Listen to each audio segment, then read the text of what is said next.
Hey guys, so I told you I would make this video about how we plan our trips and budget for them. I had a lot of messages throughout our recent trip to Europe. I'm just very curious about how we're able to go on these trips, and so I just thought I would make this video to help you out. This video is going to be more catered towards people that want to go on like a more adventurous type of trip, like going multiple places. So if that piques your interest, then stick around. I feel like I do have some helpful information to share. I've fully planned out all of our trips to Europe, every detail of it. We don't like go on group tours like where everything's planned out for us. I do all the planning myself. My mom is actually currently on a month-long Europe trip, and I helped plan like her entire trip, and her trip has gone really smoothly. I mean, there's always going to be some bumps in the road, so things out of your control. There's just so many moving pieces with trips like this. Things aren't going to go perfectly. It didn't for us. I mean, we had like a train that got canceled. But if you're as planned and prepared as possible, it's going to make things so much easier. You're going to save more money by being planned out. It's going to help reduce stress and make the most of your time.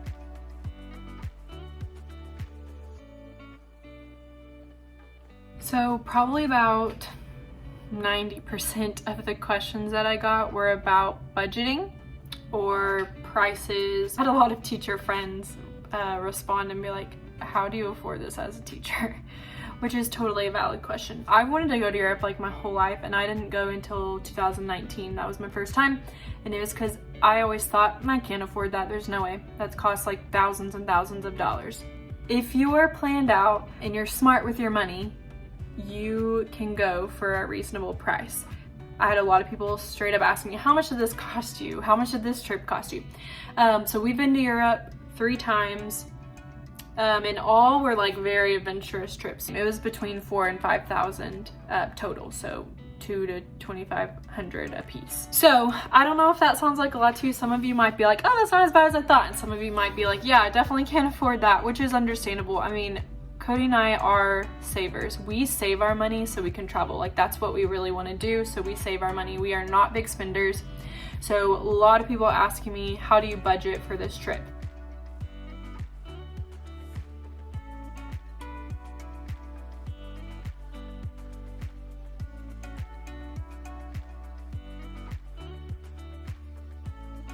I don't have anything like mind-boggling to tell you other than just be smart with your money and save it. Like, don't spend unnecessary money. We are very tight with our money. We don't eat out a whole lot. I know some people that get like coffee almost every day, which is no shame. I mean, like, if that's how you want to spend your money, you go. It's just I'd rather use that money to spend on a trip. So like, if you get a coffee every day or maybe 6 days a week, that can pay, like all year, that can pay for like over half of your trip. So just keep those things in mind when you're spending money. You could be putting it towards a trip if that's what you want, which is what we want. So that's what we do. You won't see me shopping. Like, I don't shop a lot. What I do, if anybody asks me, what do you want for Christmas? I tell everybody I want a gift card. Now, some people hate that. They get mad at me. They're like, I don't want to give you a gift card. I want to give you something better. I'm like, no, I want gift cards. That's what I want. Please give me gift cards, because that's the only way that I spend money and not feel guilty about it, because I don't want to spend my money on anything other than travel, really. I usually get a lot of them, and then I save them throughout the year. So if I want to go shopping, I use the gift cards. It doesn't come out of my bank account. I buy new clothes for my trips with all my gift cards that I got from Christmas, so I make them last. So definitely like eating out and shopping. Be smart with your groceries. Now Cody does all of our grocery shopping because I get anxiety in grocery stores and I just want to get out. So he does our grocery shopping, but I know he does a great job of comparing prices and getting the best deal. I just wanted to say this too. Cody and I know that we're fortunate to have been able to save up our money. I know that these trips are not everyone's able to take them. It might take you several years to save up to this, and that's okay. I encourage you to save up and go when you can. Even like 2% of your checks every time, like set it aside or keep it somewhere to build a fund for travel. You might start saving and go 2 years from now, or you might go 3 years from now. That's okay. I promise you, when you get to that time that you're able to go and you've saved up, it's going to be amazing. It's going to be worth it. You're going to be glad that you did it. We have been lucky to be able to go and save our money like over the years, so that has helped.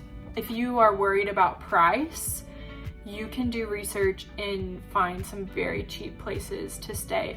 I've heard Turkey is really cheap and awesome, like for your money. Athens is very cheap. Lisbon was really cheap. There are definitely a lot of places you can go that you'll be able to get a lot for your money there. So you don't have to go to like one of these super expensive places. So again, nothing mind-boggling, just be smart with your money, save it when you can. If you would like to travel, you have to sacrifice somewhere. And so we do make a lot of sacrifices in order to afford these trips. But if you are fully planned out for these trips, you're going to save a lot of money, and it's totally doable. Don't let it scare you, it's totally doable. You just have to plan and you have to be smart about it. I also have a lot of advice for saving money while you're on a trip. I feel like a lot of people will get on a trip and then they're just like, woo, I'm on a trip, I'm just gonna buy things. And we are also very money conscious when we are traveling. Yes, there are some times when we think it's worth it to splurge on something or on an experience for memories. For example, Santorini on a place. Now, we did get a really good deal on that place, but it's still more than we would normally spend. But oh my gosh, that's like the best week of my entire life. It made memories, so that was something we chose to splurge on, was a nice place. Or our Vespa tour that we recently did in Italy, that was way more money. I mean, it still was a pretty good price for everything you got, but it was more money than we would spend on something while we're there. But it was one of the best days of our life. It was so good, and we don't regret it at all. So like, yes, we do splurge on very particular things that are going to make incredible memories, but we don't splurge very often. We are very money conscious while on a trip. So here are some things you can do to save money while on your trips. First of all, stay away from touristy restaurants and stores. They're always going to charge more. So we actually had a food tour guide in Barcelona that said, if you see pictures on the menu, it's a touristy area, get away from there. So there's a tip for you. If you're around a touristy spot or like attraction, if you can, try to get farther away from that area to find a more local place that's going to be cheaper. I also recommend looking ahead of time where you're going to eat. Now, I don't actually look at that and write it on my itinerary. Like, I don't look at that way before, but I'm talking about like before you leave wherever you're staying, search up a few places, look at their menu, because if you're waiting till you're out walking around, you're probably just gonna settle on a place and it'll be more expensive. So search places to eat before you're actually out looking for one. Asking locals is also a really good thing. Like maybe your Airbnb host or someone like that, you can message and be like, hey, what's a good cheap place to eat? And they always have good recommendations. I mean, they live there, so they know everything. Don't eat out for every meal. Now, you don't have to go hungry, but there are things you can do so you're not spending money for every single meal. For example, we try to book places that have breakfast included. I think every single place in Italy for us included breakfast. And so we could stock up on extra food, snacks, anything we didn't eat or could take with us in our bags, we did. So we had some snacks. Save your airplane snacks. That's another hint. Get all the airplane snacks that you can and save them. So we would eat those a lot. Another super good hint or tip is to go to the local markets, especially in Barcelona. That was like the best, and in Greece. The local markets are awesome. They're super cheap, way cheaper in Europe than anything in America. But you can get really good food. You can actually try a lot of different local foods at one time because they're so cheap. So you can fill up at a local market or even just like a grocery store there. They're usually pretty cheap. So we did that in Lisbon also on our last day. We bought a bunch of different snacks and foods from the store, which was really cheap. What are you so excited about right now? I spent $5.50, so we got 2 bottles of water, 2 drinks we wanted each, chocolate. Like huge things of chocolate. Chocolate milk, 2 popsicles, some chips. Another tip, You don't need to buy a lot of souvenirs. I know it can be tempting. We do not buy souvenirs unless they're very small. We found something that we could do to buy and like remember places we've been, but it's really small and cheap, and those are magnets. So like that's been our thing. We buy magnets from each place that we go to because they're all over the place. They're really small, they're really cheap. We have them all in our fridge so we have souvenirs to remember them by. And if you're gonna buy someone a souvenir, buy it really small, because first of all, you're not gonna have a lot of space in your luggage because you have to lug it around and it has to be under a certain weight, which is already low usually. Magnets were great for us because we could just easily store them. It doesn't add a lot of weight, it's cheap. So yeah, you don't need to buy a lot of souvenirs. That'll save you a lot of money. Get a credit card that has no international fees on it, because a lot of cards do have international fees and it will add up a lot. So those are some tips to save money while you are on your trips.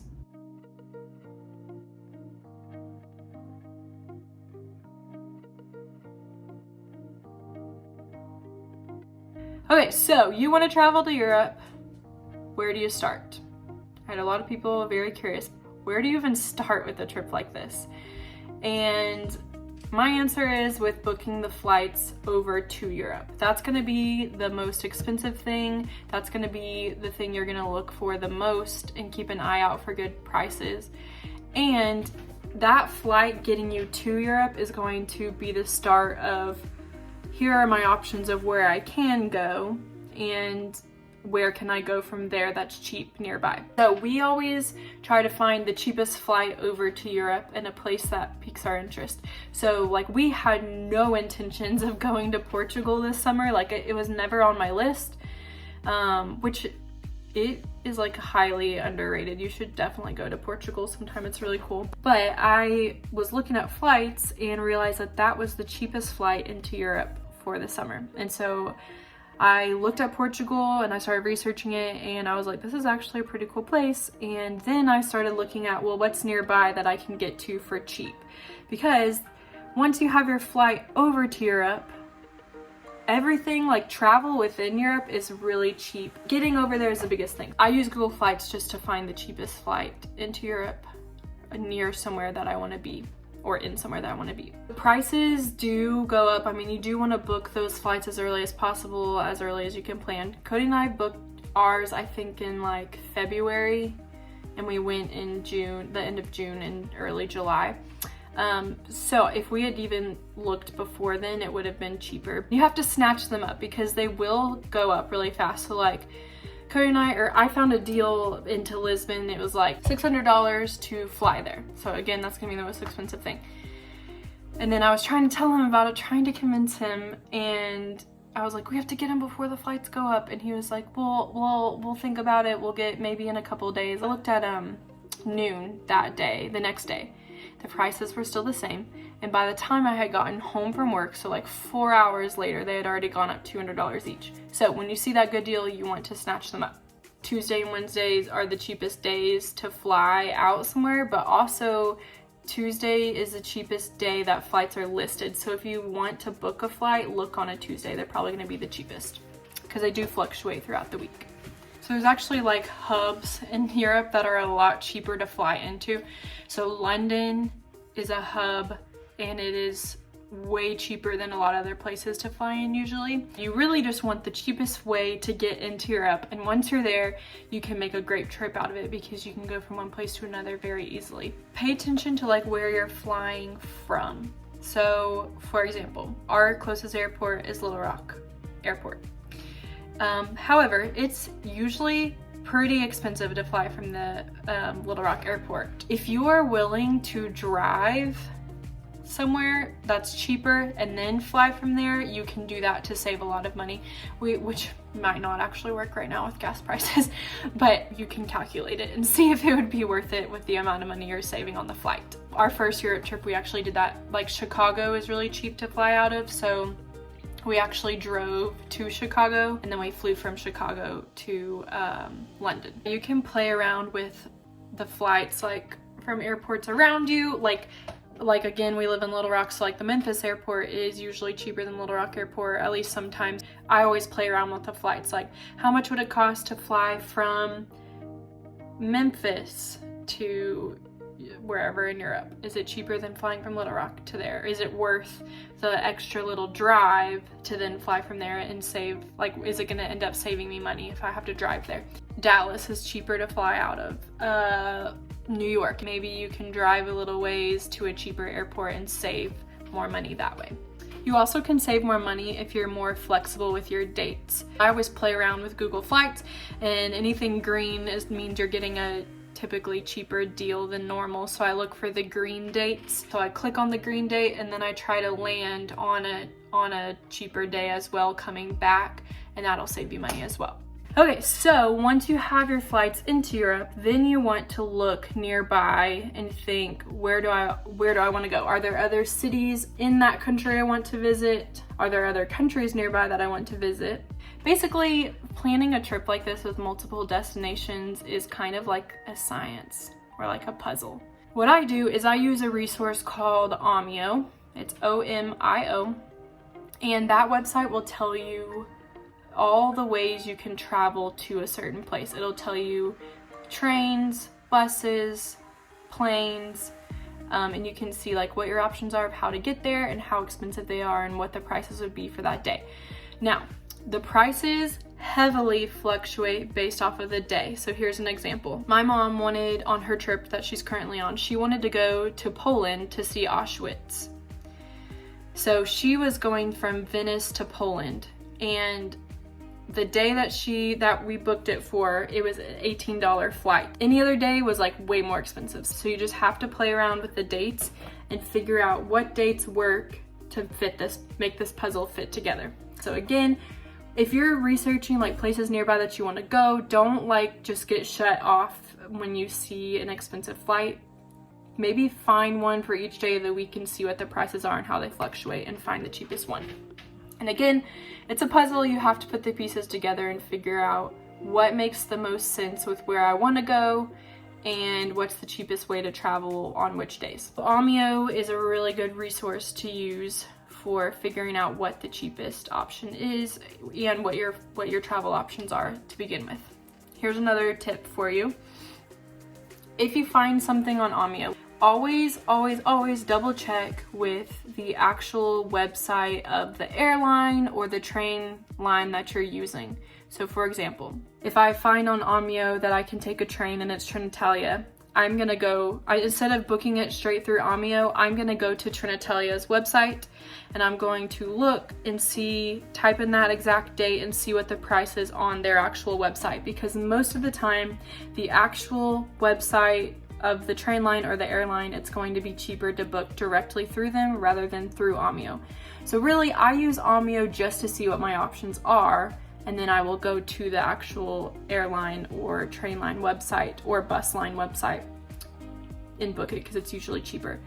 There have been a couple times where Omio was actually cheaper, but you just want to look and compare them. So play around with your flights, your trains to other nearby countries or cities, see where you want to go, what makes the most sense.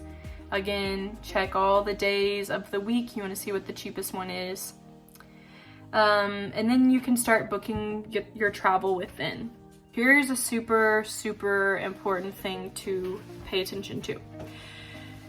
Always be careful to check the baggage requirements. Usually train lines don't really have baggage requirements, or I've never ran into problems with them, but airlines specifically. If you are flying within Europe, double check, make sure you read everything. Read the fine print, because airlines within Europe are usually really cheap. Ryanair, Volotea, Vueling. Those airlines are usually really cheap flights, or you can find really cheap flights. However, they get you on baggage fees or other hidden fees. So you want to make sure you read everything and make sure that you can follow those requirements. Like for example, there was one, I think it was an airline, where it said you can only have one bag 17 pounds, like under 17 pounds. Well, packing under 17 pounds is really hard to do. Cody and I usually do under 22 pounds because 22 is usually the limit which you can get away with. But 17 pounds is a little too light. So I read that and I was like, oh, we have to book our baggage ahead of time, because If your baggage does not meet the requirements for what you signed up for, when you get to the airport, you are going to be charged an extreme amount. I mean, sometimes it's like €70 extra. Double check the fine print, make sure you follow the baggage requirements, and if you can't meet the requirements, then you want to upgrade your baggage before you book the ticket, or online before you go, because it's gonna be a lot cheaper. So like I think with Ryanair, we upgraded to priority with 2 bags because we needed 2. We needed our backpack and our carry-on suitcase. And it really wasn't that much extra, but if we had done that there and like not signed up for priority and then came with 2 bags, they would have charged us a lot more. Some of those airlines are going to require you to print your boarding passes. And if you don't, then they charge you extra. So again, they get you with the hidden fees. Just read everything and be prepared. Get mobile passes when you can. So like check in mobily and get your boarding passes on your phone, so that way you can completely skip the check-in desk.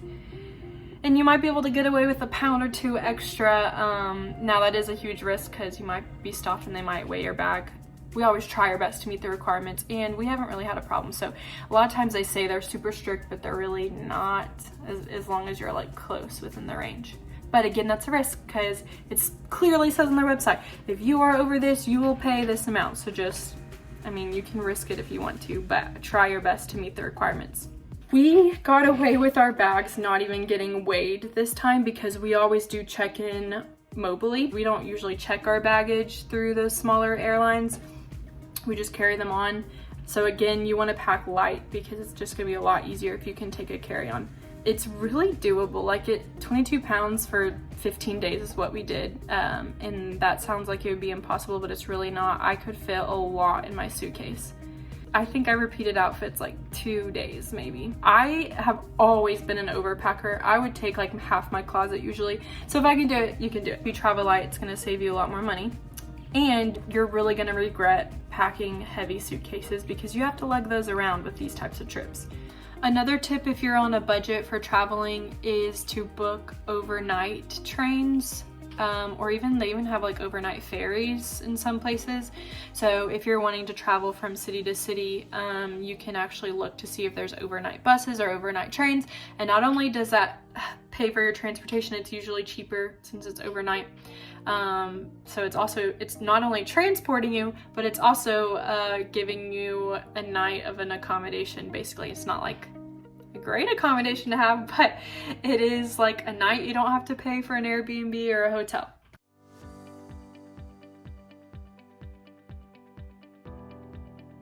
Now that you have your flights, you have your buses, your trains, your airline or your flights within Europe booked, then you can start looking for places to book, like places to stay, accommodations. Someone said, do you have all of your nights planned out before you leave, or do you find somewhere as you go? We definitely book them before. You want to book them as far ahead of time as possible because then all the good places start filling up. So my first tip with this is to make sure you pay attention to the location. You need the location where you're staying to make sense with either where you're coming from or where you're going. You don't want it to be out of the way. So just pay attention to that because you don't want to like fly in and be like, I have a 2-hour travel journey to get where I want to go. You might want to look at like places near the airport or train stations. So here's my tips for saving with your Airbnb. Scroll to the depths of Airbnb or Vrbo. I know it's time consuming, but you can find really, really good deals on newly listed places. Now, it's kind of a risk to book a newly listed place because there's either no reviews or hardly any reviews, so you might not know how good of a place you're booking is. But here's a trick for you. A lot of people that have an Airbnb or like host an Airbnb, they have multiple that they run. So let's say there's a newly listed place and there's no reviews. You can actually click on the profile of the host and you can look and it'll list all their other properties that they own, and you can read their reviews off of there to see if they're a good host or not. So there's a trick for you. We actually did this when we went to Santorini in Ia. Ia is like so expensive to stay in. Like, it's definitely more of a luxury, like you're gonna splurge when you're there for the experience. Nice places in Santorini are at minimum $400 a night. Well, we found this place. It was incredible. It's like right in the center of Ida. There's like one of those churches with the blue roofs right on like where our stairs are to go to our place. Like, there are people walking down to our stairs to get pictures because it was like a prime spot to be, with a really beautiful view and balcony and hot tub. Like, it was amazing. People probably thought like, how in the world can y'all afford that? Well, now we can't.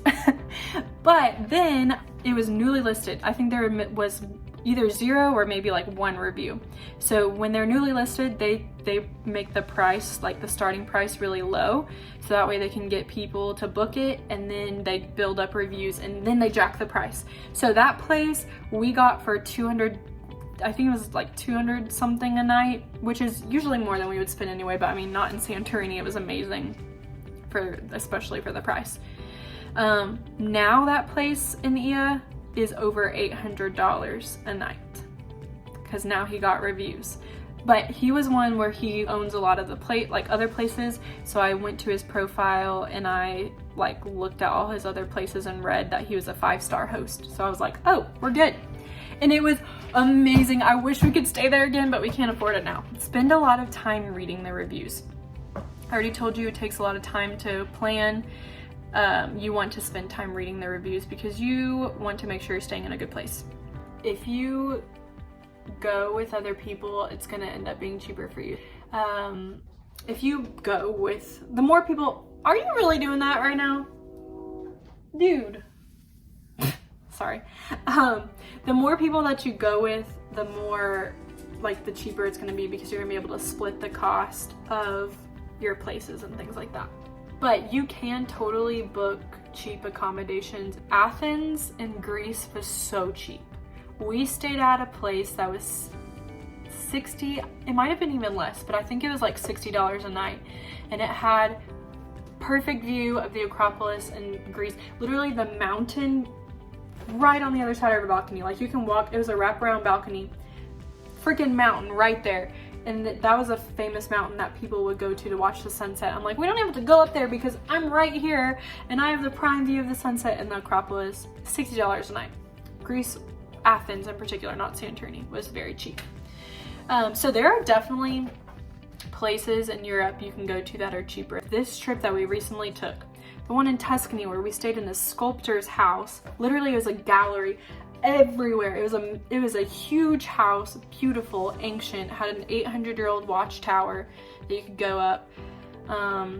It's the home of a sculptor. It's literally his gallery. His art is everywhere, breathtaking, incredibly talented.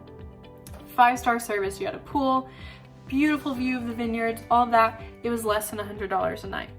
The place in the Dolomites that we stayed in with that beautiful view and next to Lake Brauis, that was less than $100 a night. Literally everywhere we stayed, there was one place this trip that was over $100, and that was the place in Barcelona, but it was like really spacious, right by the beach, right by the train station. That was our one, like, we'll pay a little bit more for this place. But again, it was not a bad price. I don't remember how much it was, but it was, I know it was over 100, but not by much. But you can totally spend even cheaper than that. If you're on like a very tight budget, again, just do your research to find cheap places to visit. And again, places like Athens. Our place was $60 a night with that freaking beautiful view. But there were places even cheaper than that. Like, if you are like, I can't afford a place with a good view, you can stay in hostels. I know that scares a lot of people, but I've had friends or like people even we've met on trips that are like, oh, we love staying in hostels.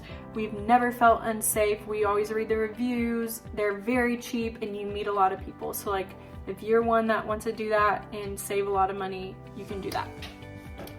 So yeah, there's a lot of options. Just now, you might not have like a great place to stay, but like if it's cheap and you're in Europe and you get to go, that's awesome.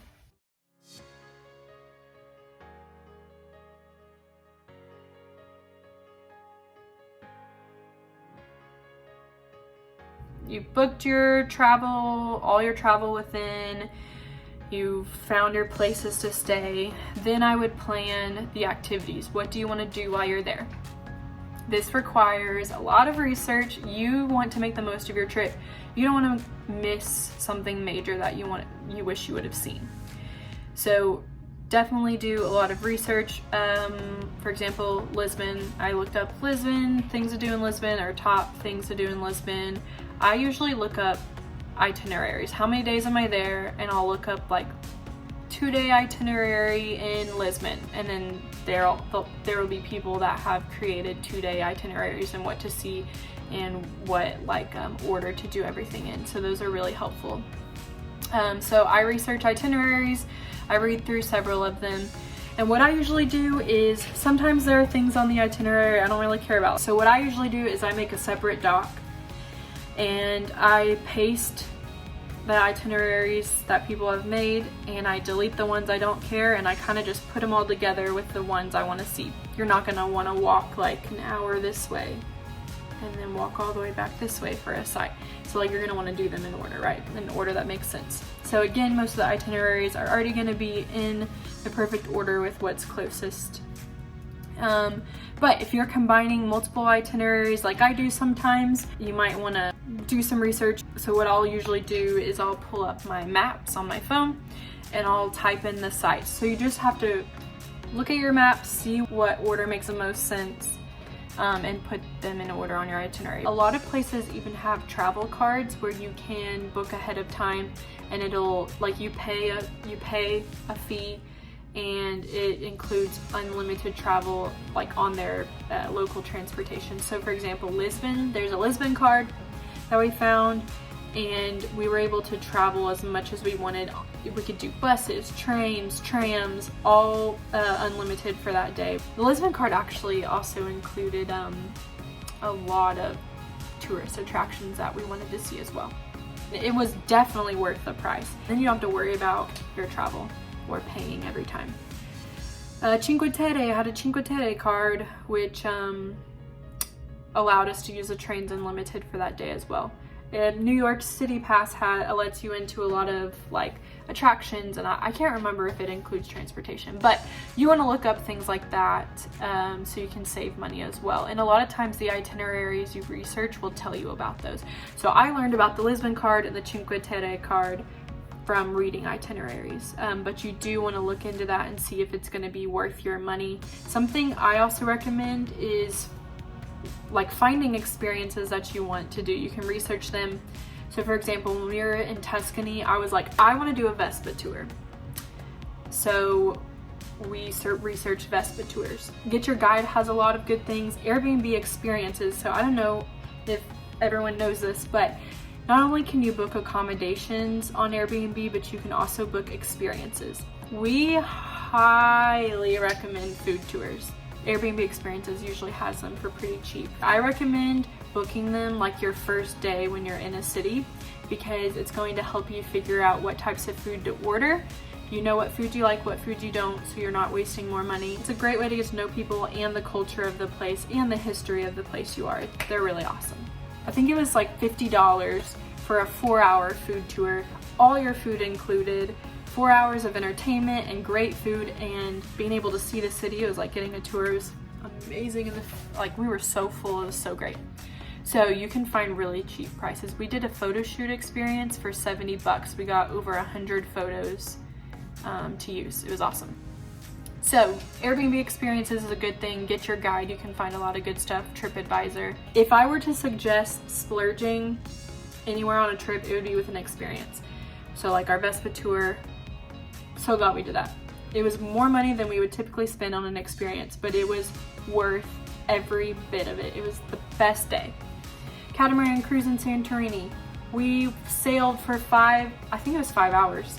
We got as much drinks and food. We got lunch. They took you all around Santorini. You got to swim in different areas. It was great. Okay, so the next thing I want to talk about is filling in the gaps with your itinerary or your travel. So there is a website that I use so much. It is so helpful. It's called Rome to Rio, and I'll show you how it works. I use Rome to Rio to figure out how am I getting from here to there? So like, I know you've already looked at Amio, but and that's gonna move you from city to city or country to country, but Rome to Rio is gonna help move you from one activity to another. So a lot of times you're just gonna be able to walk. If you're in Europe, we walk so much. Get good shoes. I didn't even write that one down. You need good shoes. I screwed up my feet by wearing the wrong shoes. You don't have to look cute. Get good shoes. I recommend Hoka's. We both got Hoka's for this trip and I've had no feet issues. My feet did not hurt me. You're gonna be walking a lot. Most of the time you're gonna be able to walk, especially if you plan it out that way. You're gonna be able to walk from one place to another, which is why you want to research what's closest to what and put them in the right order so you're not walking like hours, unnecessary hours or miles. But Rome to Rio will also tell you how other ways you can get around. It'll tell you how far it is to walk. It'll tell you how many miles it is, how much it's going to cost to take a taxi. It'll tell you how much it costs to take an Uber. It'll tell you how much it costs to take the train. Like most cities in Europe are going to have transportation with trains. You do not have to book every single train before. If you are moving cities, like it's a longer journey, you're gonna wanna book that train before and you'll use Amio for that. But if I'm just like going from this attraction to this one and I can take the local transportation train there, you can use Rome to Rio for that and it'll tell you exactly what line to get on and everything.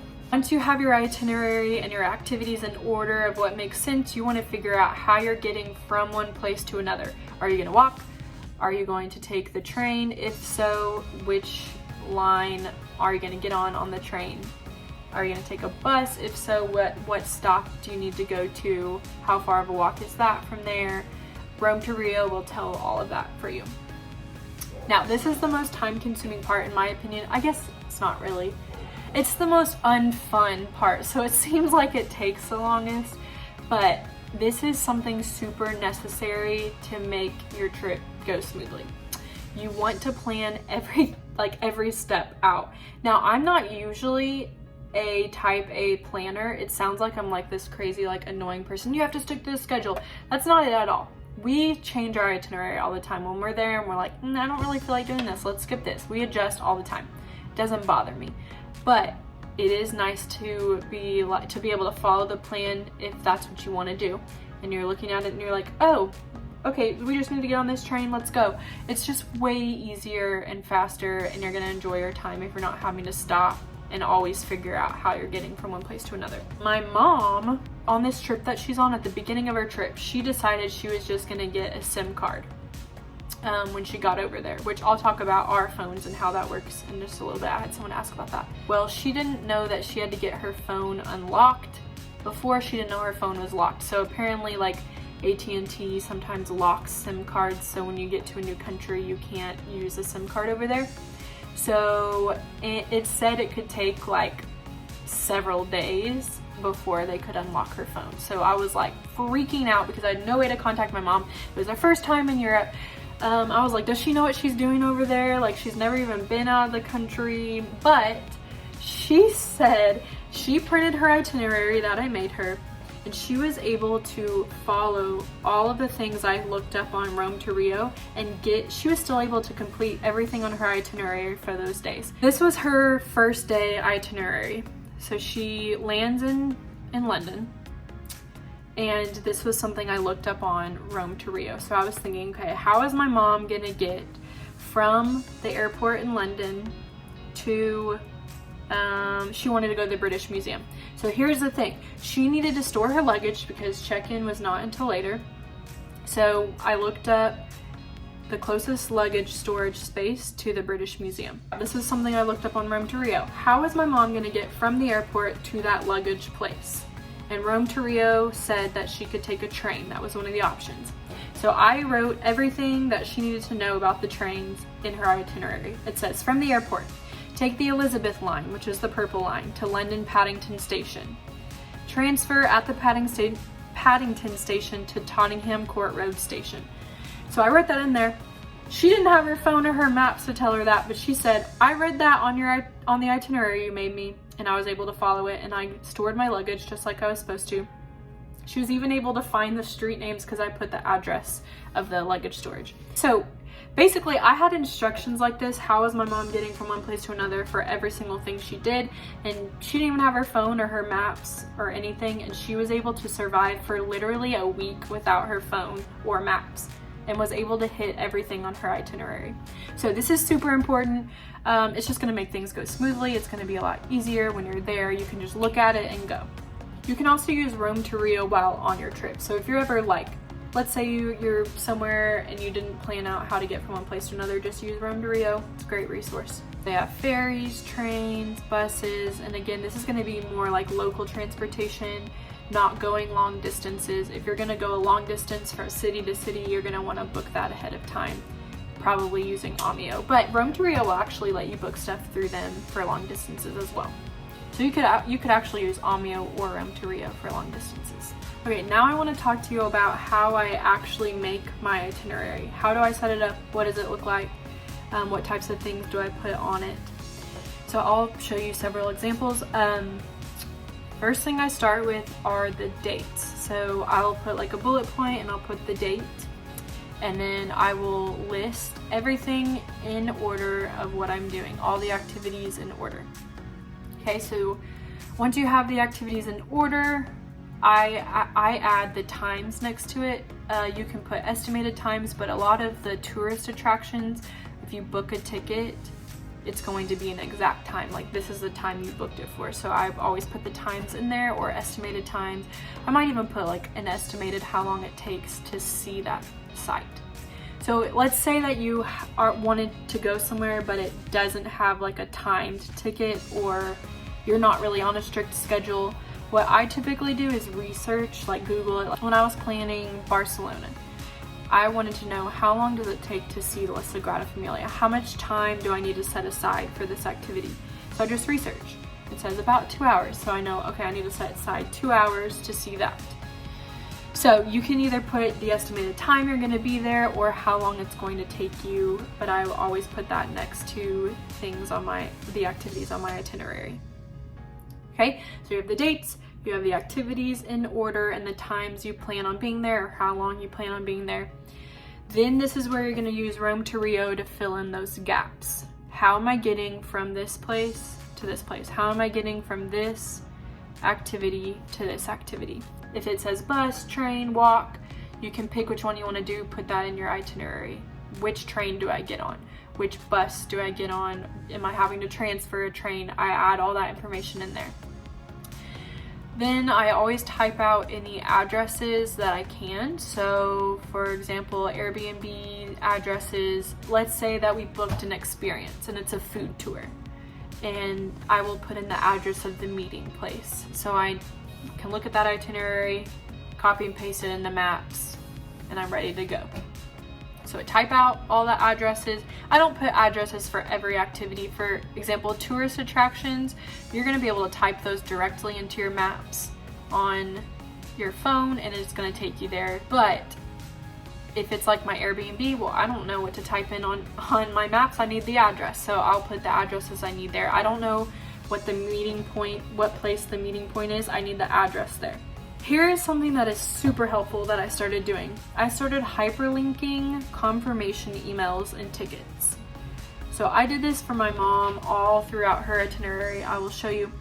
But any flight confirmation, any train confirmation, any tourist attraction confirmation email, I link all of those, or the tickets, so that way whenever we're there, I can just go to my itinerary, pull it up, and show them or scan it.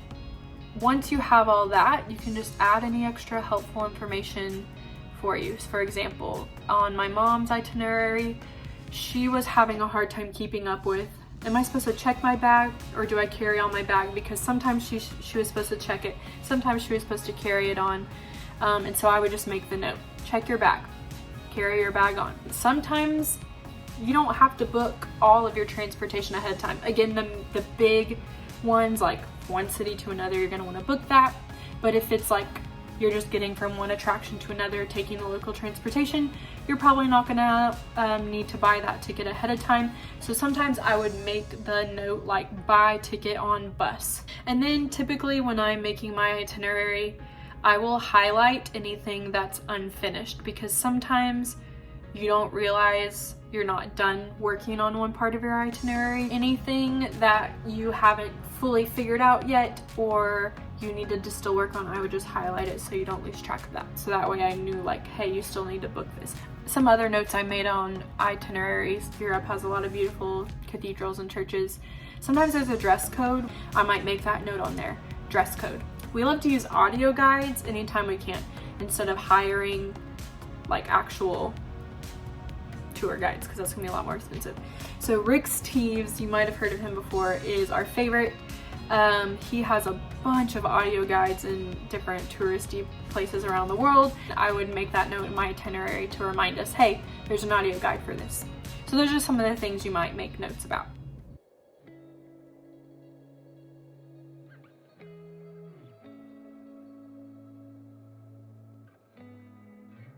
These are just kind of like tying up the odd ends. I'll answer some of the questions I didn't answer before. Some people ask me. I think I answered most of them through recording this, but I'll kind of look and make sure I answered everything and just kind of give you some other tips and tricks. Tips on traveling light. Find places, like when you're booking Airbnbs or like places to stay, try to find some with laundry service, like spread out throughout your trip. You might not need it every day, but maybe like a couple of times in the middle of the trip, find a place with laundry so you can wash your clothes and you can rewear stuff instead of packing more. Bring outfits you can mix and match. So like I had these like pleated shorts that I wore with a white shirt, and then one day I wore blue jeans with that white shirt, not white short. So just find things that are lightweight that you can mix and match. Dresses are great because it's one item instead of 2 items of clothing. Only take the necessities. Just keep in mind you have to lug your luggage around with you, so you want to pack light, and it's going to save you money with booking your travel. I highly recommend packing cubes. That really changed the game for me because it easily separates your items of clothing and you can get to things a lot faster. And I just ordered the outfits I was going to wear them in, and I could just pull it out for the day and be good. And then once you're accruing like a lot of dirty laundry, you can end up like combining your clothes into one packing cube and putting dirty clothes in another. It was super helpful, helped me stay so organized, and it made packing in between locations, like having to repack, so much faster. It was so much better. You're gonna want everything to be travel sized, because if you're going through security in the airport, you can't have more than 3.4 fluid ounces. So I would recommend, I just got like a gallon size Ziploc bag, and I put all of my travel sized liquids into that. And that way at the airport, a lot of times they make you pull out your liquids. I even put those in the backpack, so I could just, instead of having to undo my suitcase, I could just unzip my backpack, take them out. I'm good to go through security. Here's another thing, and sometimes I forget this or until last minute, but you need to keep your luggage in mind. So for example, when we flew into Lisbon, it was like 9 in the morning. Check-in for us in our Airbnb was not until afternoon. So we had a few hours and we wanted to get started. We don't want to lug our luggage around Lisbon. So you have to plan that. What am I going to do with my luggage during this time? So there are usually luggage storage places all over, especially touristy areas. It's usually not too expensive. Or you can talk to your Airbnb host and see if they can take your luggage for you. So either arrange it with your Airbnb or whoever you're staying with, or find luggage storage near where you're going. So you just make sure you plan that out. Okay, another tip, research historical sites or like tourist attractions before you go. You want to know what you're looking at.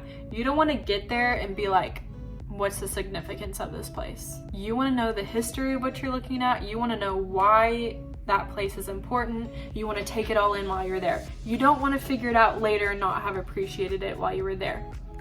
So research the historical, like the history of a place, listen to an audio guide to tell you about the place. You want to take in and understand the significance of what you're looking at while you're there. Another tip, balance adventure with relaxation. So what we typically try to do, now it all depends on the days and how the pieces fit together with the travel, with Amio and all of that, but we try, if we can, to make like relaxation between adventures. So for example, this trip, we had a really busy first few days in Lisbon and Central, in Barcelona. All of that was like the front end of our trip. Busy, busy, busy. Lots of walking, lots of sights to see, little time. In the middle, we put more relaxation. So we put like the Dolomites, which, yeah, we did a little bit of hiking, but it was not a lot. But we mostly rested and took in the views. So that was more relaxation. Tuscany was more relaxation. We stayed at our Airbnb because it was beautiful, and we swam. It was more relaxation. And then we ended with more adventure. So just try to split it up. You don't want to be like adventure, adventure, adventure, adventure, adventure, and relaxation. Or you don't want the relaxation first and then all the adventure, and then you're so tired. So just try to keep that in mind. Someone asked, do you find travel packages or do you plan each location out on your own? We plan it out on our own. You can research travel packages, but we typically just plan it out on our own because it usually ends up being cheaper. Santorini was my favorite place I've ever been, but Italy as a whole is my favorite country. I just love it. Cody said, where do we go next? I'm down to go wherever, whenever. He's always the one I have to convince first. How do you keep from being completely overwhelmed? So when I'm on the trip, I'm actually not overwhelmed, and it's because I've done all this work on the front end.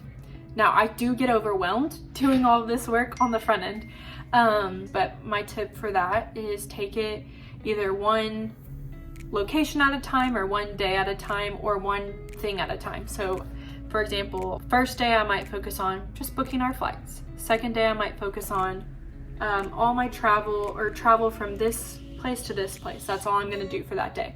What gets me the most overwhelmed is planning the activities, because there's just so much to see, so little time. And so I usually take that part pretty slow, and I might spend several days just planning out, like, okay, I'll just plan out what we're gonna do for the first few hours here. So that's why I plan way ahead of time, because then I can go slowly at a pace that doesn't overwhelm me.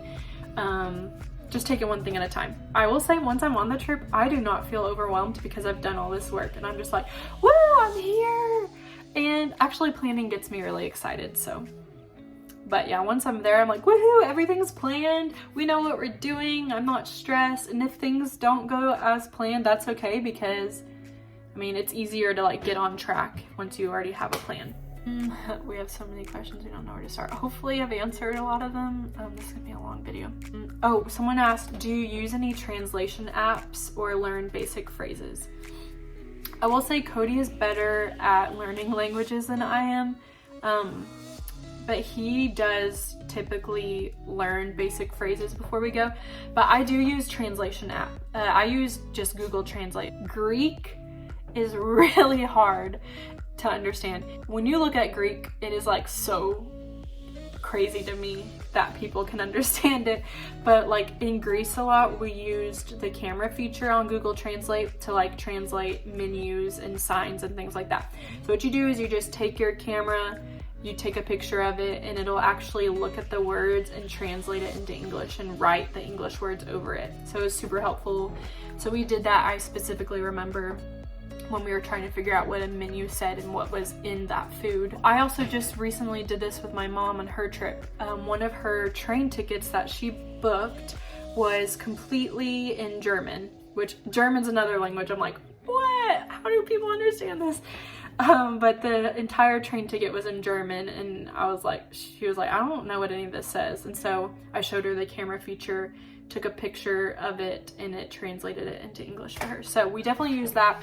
There's also a conversation feature you can use on that. There's a button where you can click like conversation, and you can speak, and it'll translate it into French. And when they speak in French back to you, it'll translate it to English back to you. So you can like have a full-blown conversation. It's pretty cool. We definitely look up basic phrases or how to pronounce certain places a lot of times. Like, we want to be respectful and know how to pronounce things. We'll type it in there and then listen to it, and it'll say it for us. I had someone ask about our cell phones overseas. Does your cell phone still work? Yes. So it all depends on who your phone is through, but we have AT&T, and AT&T has an international plan that works. I have to look up how many countries, but it's like most of them. Most of the ones you're gonna go to, they have it. Our phone works like normal when we're in any of those countries, which has been all the ones we've been to.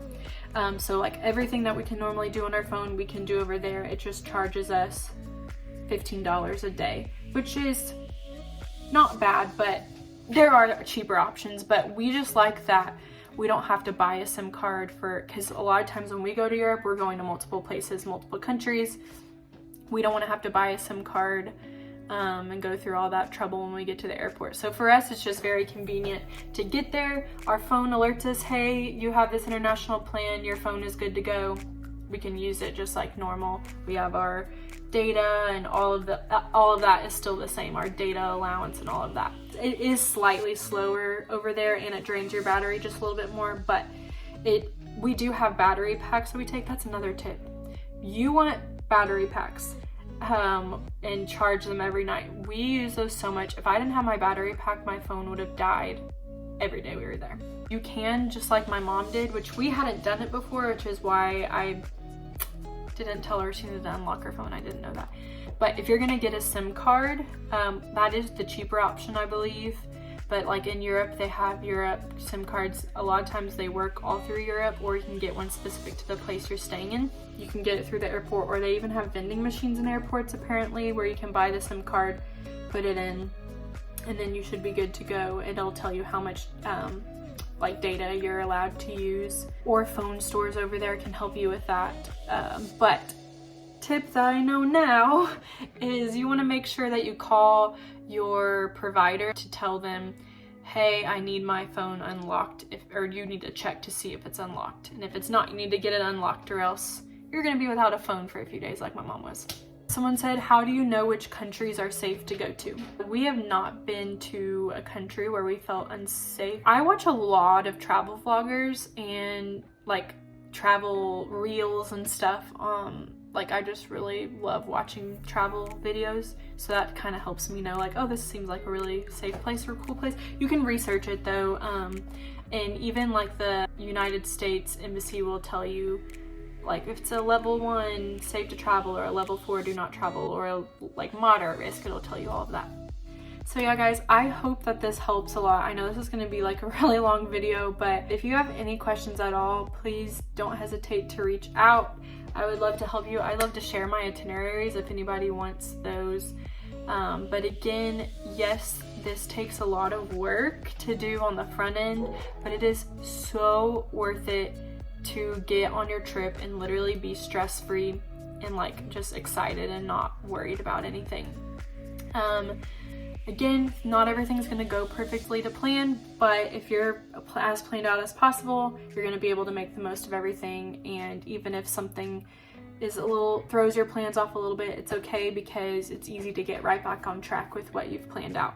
I know this can be overwhelming, especially if you've never done it before, but if I can do it, you can do it. I promise. It's just so worth it. I will always be one that's like, spend your money to travel. It's just, you just learn so much and appreciate different cultures so much more. And it fills my heart.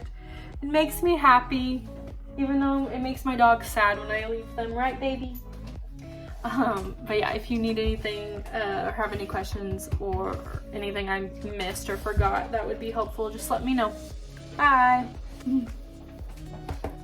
Oh, that was a wet kiss. Oh my gosh. Did you miss me? Did you miss me? I wish you could get on a plane. You're gonna be my service dog so I can get you on a plane. Okay?